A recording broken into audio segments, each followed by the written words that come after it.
Hello students, कैसे हैं आप। मैं आपका कॉमर्स एजुकेटर नौशाद सर और आज हम आपको पढ़ाने वाले हैं क्लास 12th का second chapter accounting for partnership firm, साझेदारी फर्मों का लेखांकन। ये साझेदारी फर्मों का लेखांकन। आज हम आपको साझेदारी के बारे में बताएंगे कि साझेदारी क्या है, व्हाट इज पार्टनरशिप। यानी जब दो या दो से अधिक व्यक्ति मिलकर किसी व्यवसाय को चलाने के लिए आपसी सहमति करते हैं, उसमें पूंजी लगाते हैं, व्यवसाय में हुए लाभ या हानि को एक समझौते के अनुसार बांटने के लिए सहमत होते हैं, तो उसे ही साझेदारी यानी पार्टनरशिप कहते हैं। यानी जब दो या दो से अधिक व्यक्ति मिलकर आपसी समझौता करते हैं तो उसी आपसी समझौते को पार्टनरशिप यानी साझेदारी कहते हैं। आइए हम लोग एक एग्जाम्पल के माध्यम से समझते हैं। मान लेते हैं एक फर्म में दो पार्टनर हैं, एक का नाम एल है और एक का नाम एम है। एल यानी L for Laila, M for Majnu.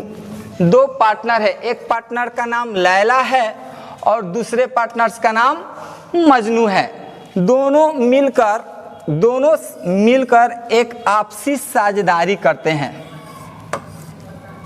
दोनों मिलकर एक आपस में साझेदारी करते हैं। लैला के पास भी कैपिटल उतना नहीं हो पा रहा है कि वो खुद का अपना बिजनेस स्टार्टअप कर पाए और मजनू के पास भी उतना कैपिटल नहीं हो पा रहा है कि वो भी खुद का अपना बिजनेस स्टार्टअप कर पाए। लेकिन लैला और मजनू ये दोनों मिलकर आपस में एक बड़ा बिजनेस स्टार्टअप कर सकते हैं। जब दोनों मिलकर एक आपसी समझौता करेंगे उसी का नाम होगा साझेदारी यानी पार्टनरशिप। जैसे में लैला ने कहा मजनू से कि हम 1 लाख रुपया कैपिटल फर्म में इन्वेस्ट करते हैं और मजनू ने कहा लैला से कि हम 2 लाख रुपया कैपिटल फर्म में इन्वेस्ट करते हैं। ये मजनू है, लैला के ऊपर फिदा है, इसलिए ये 2 लाख रुपया कैपिटल इन्वेस्ट कर सकता है। अब जो है मजनू 2 लाख रुपया कैपिटल लगाता है, लैला 1 लाख रुपया कैपिटल लगाती है, तो टोटल आपका कैपिटल हो गया 3 लाख। 3 लाख से इस बिजनेस को स्टार्टअप किया गया। 3 लाख से इस बिजनेस को स्टार्टअप किया गया और 1 साल बाद फर्म में 60,000 प्रॉफिट हुआ। कितना प्रॉफिट होता है जी? 60,000 यानी 60,000। 1 साल में 60,000 प्रॉफिट हुआ। जैसे लैला को पता चलता है कि 1 साल में 60,000 प्रॉफिट होता है तो लैला यहाँ पे उर्दू नहीं बोलती है, लैला इंग्लिश में बोलती है। Wow, 60,000 profit in 1 year, this profit distributed in equal ratio. Majnu कहता है खामोश, this profit distributed in capital ratio because I invest capital 2 lakh and you invest capital 1 lakh. How distributed in equal ratio? Explain. अब इतना English सुनने के बाद लैला घबरा जाती है, उसको जो है इंग्लिश समझ में नहीं आता है, सारा बात मूरी के ऊपर से चला जाता है। लैला कहती है कि समझ में नहीं आ रहा। मजनू कह रहा है कि कैसे जो इस प्रॉफिट को इक्वल रेशियो में बांटा जाएगा। आपने तो 1 लाख रुपया कैपिटल इन्वेस्ट किया और हमने 2 लाख कैपिटल इन्वेस्ट किया, तो कैसे इस प्रॉफिट को, ये 60,000 प्रॉफिट को कैसे इक्वल रेशियो में बांटेंगे? इसको कैपिटल रेशियो में बांटेंगे।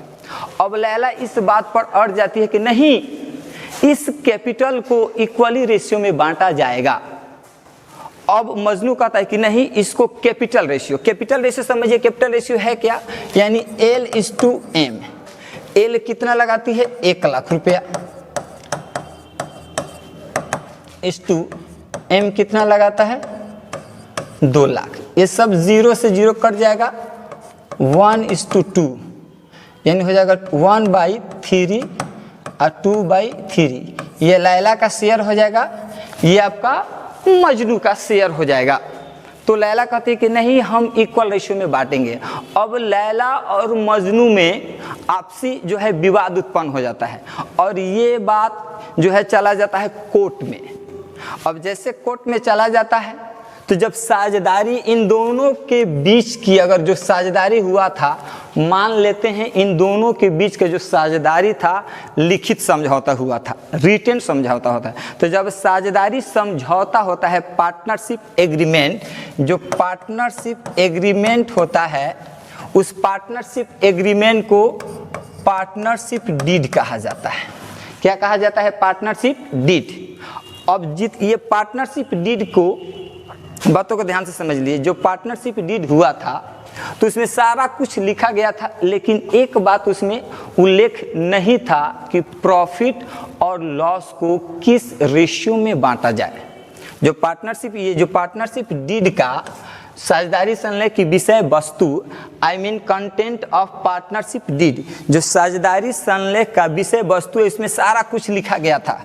फर्म का नाम, फर्म का पता, फर्म में कितने पार्टनर्स हैं, प्रत्येक पार्टनर्स फर्म में कितना कैपिटल इन्वेस्ट किया है, बस समझ में आ रहा है ना? सारा कुछ इसमें लिखा गया था, interest on capital, interest on loan, लेकिन ये बात नहीं लिखा गया था कि प्रॉफिट और लॉस को किस रेशियो में बांटा जाएगा। बात समझ में आ रहा है? इसलिए कि इन दोनों के बीच में समझौता हुआ था, विश्वास था। अब ये बात चला गया कोर्ट में, तो कोर्ट में जब बात चला गया तो उसमें एक जो है साझेदारी फर्म को संचालित करने के लिए, यानी जो साझेदारी फर्म है उसको संचालित करने के लिए एक अधिनियम बनाया गया, एक लॉ बनाया गया, उस लॉ का नाम है 1932 इंडियन पार्टनरशिप एक्ट 1932, यानी भारतीय साझेदारी अधिनियम 1932। तो भारतीय साझेदारी अधिनियम 1932 के अनुसार यदि पार्टनरशिप डीड में कुछ भी उल्लेख न हो, यानी कि अभाव होता है कुछ, यानी अब्सेंस होता है, कुछ भी उल्लेख न होता है, तो प्रॉफिट और लॉस को इक्वल रेशियो में बांटा जाएगा। और यहाँ पर लैला का बात सच हो जाता है। लैला को प्रॉफिट में जो 60,000 रुपया प्रॉफिट था उसको इक्वल रेशियो में बांटा गया, यानी लैला के हिस्सा में 30 रुपया आया और मजनू के हिस्सा में भी 30 रुपया आया। बात स्पष्ट हुआ? लैला को 30 रुपये मिल गया और मजनू को भी 30 रुपये मिल गया। अब समझिए इसमें ऑब्जेक्टिव क्वेश्चन किस प्रकार से आएगा। बातों को ध्यान से सुनिए, एक एक बात आपको बताया जाएगा, ऑब्जेक्टिव क्वेश्चन भी बताएंगे। पहला ऑब्जेक्टिव क्वेश्चन ये है कि साझेदारी समझौते, यानी साझेदारी समझौते के किस नाम से जानते हैं? तो साझेदारी समझौते यानी पार्टनरशिप एग्रीमेंट को पार्टनरशिप डीड के नाम से जाना जाता है, और पार्टनरशिप डीड को आर्टिकल्स ऑफ पार्टनरशिप भी कहा जाता है। बातों को ध्यान से सुनिए, पार्टनरशिप एग्रीमेंट को पार्टनरशिप डीड कहा जाता है और पार्टनरशिप डीड को भी आर्टिकल्स ऑफ पार्टनरशिप कहा जाता है। ये ऑब्जेक्टिव में देता है कि पार्टनरशिप डीड को किस नाम से जानते हैं। 4 ऑप्शन होगा, जिसमें से ये भी एक ऑप्शन होगा आर्टिकल्स ऑफ पार्टनरशिप। तो पार्टनरशिप डीड को आर्टिकल्स ऑफ पार्टनरशिप के नाम से जानते हैं। ये भी देगा कि भारत में साझेदारी अधिनियम कब लागू हुआ, तो भारत में साझेदारी अधिनियम 1932 को लागू हुआ। बात समझ में आ गया? अब साझेदारी फर्म के अनुसार साझेदारों की न्यूनतम संख्या 2 होता है। साझेदारों की न्यूनतम संख्या कितना होता है? 2, और साझेदारों की अधिकतम संख्या कितना होता है जी? 50। बातों को ध्यान से सुनिए, साझेदारी फर्म के अनुसार एक सामान्य साझेदारी फर्म में साझेदारों की न्यूनतम संख्या 2 होता है और अधिकतम संख्या 50 होता है। यहाँ तक आपको कुछ ऑब्जेक्टिव क्वेश्चन समझ में आ गया। फिर हम लोग यहाँ पर चलते हैं लैला और मजनू के पास। ये एग्रीमेंट जो है आपको बताया गया कि अभी भी मान के चलते हैं कि अभी लैला और मजनू के बीच में जो एग्रीमेंट हुआ था वो ख़त्म नहीं हुआ है। प्रॉफिट था 30,000 प्रॉफिट लैला को मिला, 30,000 रुपया प्रॉफिट मजनू को मिला। फिर फर्म को संचालित किया गया। फर्म को संचालित किया गया, अचानक फर्म को जो है कैपिटल की नीड हुई, फर्म में कैपिटल की ज़रूरत हुआ। तो मजनू कहता है लैला से कि कहीं तुम लोन की व्यवस्था करो, तुमको भी मालूम है कि फर्म में कैपिटल की ज़रूरत है, या तो कहीं से व्यवस्था करके फर्म को लोन मिल जाए, जैसे फर्म को प्रॉफिट होगा हम लोग फर्म का लोन चुका देंगे। तो लैला कह रही कि मेरे पास है ये 30,000 रुपया, हम ये 30,000 फर्म को लोन दे सकते हैं। तो मजनू कह रहा बहुत ही अच्छा है, तुम लोन दे दो। तो लैला कह रही है कि हमें इंटरेस्ट चाहिए। मजनू बोला कि ठीक है, हम तुम्हें इंटरेस्ट देने के लिए तैयार हैं। लैला जो है फर्म को 30,000 रुपया लोन देती है। ठीक, साल भर फर्म को चलाया गया। चलाने के बाद अब फर्म का जो प्रॉफिट होता है, ध्यान से सुनिए, फर्म का जो प्रॉफिट होता है साल भर के बाद 80,000 प्रॉफिट होता है। 80,000 फर्म को प्रॉफिट होता है, 80,000। अब प्रॉफिट, अब इसमें इस जो है कंटेंट ऑफ पार्टनरशिप डीड में लिखा गया है कि प्रॉफिट और लॉस को किस रेशियो में बांटा जाएगा, इक्वल रेशियो में बांटा जाएगा। ये प्रॉफिट और लॉस को इक्वल रेशियो में बांट लेते हैं। अब जैसे लैला को हिस्सा मिल जाता है तो लैला कहती है कि हमने फर्म को 30,000 रुपया लोन दे रखा है, हमें इंटरेस्ट चाहिए। तो मजनू कहता है लैला से कब परसेंट, तो लैला कहती है कि हमें 20% इंटरेस्ट चाहिए। कब परसेंट, 20%। मजनू घबरा जाता है कि 20% कैसे हो सकता है, तो कह रहे कि हम 20% इंटरेस्ट नहीं देंगे। वो कह रहे कि हम 6% इंटरेस्ट देंगे। कब परसेंट इंटरेस्ट देंगे जी, 6%। लैला बात नहीं मानती है, फिर नहीं मानते, फिर इन दोनों के बीच आपसी विवाद उत्पन्न हो जाता है। फिर लैला क्लेम करती है, बात चला जाता है कोर्ट में। जैसे कोर्ट में जाता है तो फिर लॉ के अनुसार, यानी भारतीय साझेदारी अधिनियम 1932 के अनुसार, यानी इंडियन पार्टनरशिप एक्ट 1932 एक्ट के अनुसार जो है लॉ में है कि अगर कोई पार्टनर्स फर्म को लोन देता है तो उस लोन पर जो इंटरेस्ट दिया जाएगा 6% इंटरेस्ट दिया जाएगा। कब परसेंट इंटरेस्ट दिया जाएगा, 6% इंटरेस्ट दिया जाएगा। तो लैला का डिमांड था 20% इंटरेस्ट, तो 20% नहीं मिलेगा। पार्टनरशिप लॉ के अनुसार कब परसेंट इंटरेस्ट मिलेगा, 6% की। यदि साझेदार फर्म को लोन देता है और इसमें कोई बात उल्लेख नहीं रहता है, कोई बात उल्लेख नहीं होता है यानी नहीं लिखा गया है, तो नियम के अनुसार कोई पार्टनर्स फर्म को लोन देता है तो उस लोन पे कब परसेंट इंटरेस्ट लगेगा, 6% इंटरेस्ट लगाया जाएगा। यहाँ तक बात आपको क्लियर हो गया। आगे हम चलते हैं, फिर एक बार रिवाइज कर देते हैं कि ऑब्जेक्टिव क्वेश्चन। पहला ऑब्जेक्टिव क्वेश्चन, बातों को ध्यान सुनिए। पहला ऑब्जेक्टिव क्वेश्चन ये देगा कि पार्टनरशिप एग्रीमेंट को किस नाम से जानते हैं, तो पार्टनरशिप एग्रीमेंट को पार्टनरशिप डीड के नाम से जाना जाता है।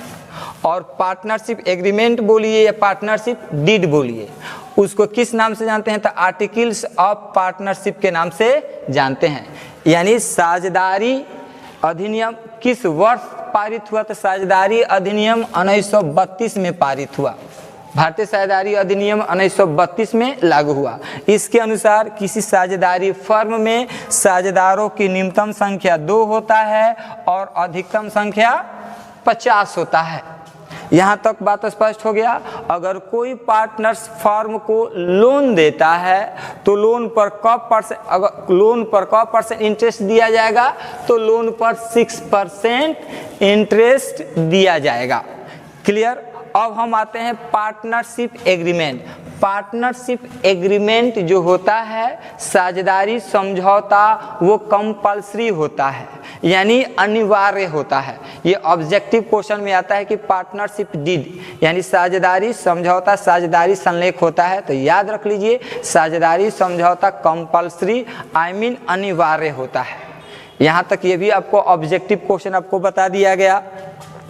नेक्स्ट अगर हम चलते हैं आगे की तरफ, ये भी आपको बता दिया गया कि पार्टनरशिप में सारा बातों का उल्लेख होना चाहिए। मान के चलते हैं नेक्स्ट, अगर हम आपको बताएं कि मजनू ने क्या किया, फर्म से जो है 50,000 विथड्रॉ किया, विथड्रॉ के निकाला लैला को बताकर। लैला को बता दिया कि हम फर्म से 50 रुपये निकालते हैं और कुछ दिन के बाद फर्म को हम रिटर्न कर देंगे, वापस कर देंगे।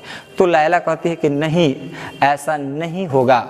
अगर आप जब पैसा दोगे तो इंटरेस्ट के साथ देना पड़ेगा। वो बोलता है चलो ठीक है, हम इंटरेस्ट के साथ देंगे। मजनू निकाल लेता है फर्म से पैसा 50,000। कुछ दिन के बाद जैसे फर्म को 50,000 देता है लैला से बताकर, तो लैला कहती है कि आपको इंटरेस्ट देना पड़ेगा। तो मजनू कहता है कि हम इंटरेस्ट कब परसेंट, तो ये लैला कहती है कि 10% इंटरेस्ट देना पड़ेगा। तो मजनू कहता है कि हम इतना % इंटरेस्ट नहीं देंगे। तो फिर लैला क्या करती है, फिर क्लेम कर देती है। बात समझ में आ रहा है ना, ये अपने आप को एल समझती है, यानी लैला समझती है, बार बार क्लेम कर देती है। जैसे ये क्लेम कर देती है ना, तो फिर बात ये चला जाता है कोर्ट में। जैसे ये बात कोर्ट में जाता है तो नियम के अनुसार पढ़ा जाता है कि अगर साझेदारी जो समझौता हुआ है और साझेदारी समझौते के विषय वस्तु यानी कंटेंट्स ऑफ पार्टनरशिप डीड में ये बात उल्लेख नहीं है कि अगर कोई पार्टनर फर्म से पैसा विथड्रॉ करता है यानी ड्राइंग करता है तो इंटरेस्ट ऑन ड्राइंग पे कब % दिया जाएगा, एक भी % इंटरेस्ट नहीं दिया जाएगा। ये बात अगर इसमें लिखा होगा तो दिया जाएगा, अगर पार्टनरशिप डीड के विषय वस्तु में नहीं दिया है तो नहीं लिखा जाएगा। यानी मजनू जो है फर्म को एक भी % इंटरेस्ट नहीं देगा। आई होप ये वीडियो आपको अच्छा लगा होगा। यदि वीडियो आपको अच्छा लगता है तो हमारे चैनल कॉमर्स लाइव को सब्सक्राइब करें, साथ बेल आइकन को दबा दें और वीडियो को लाइक कर ही जाए, इस तरह ना जाए। That's all.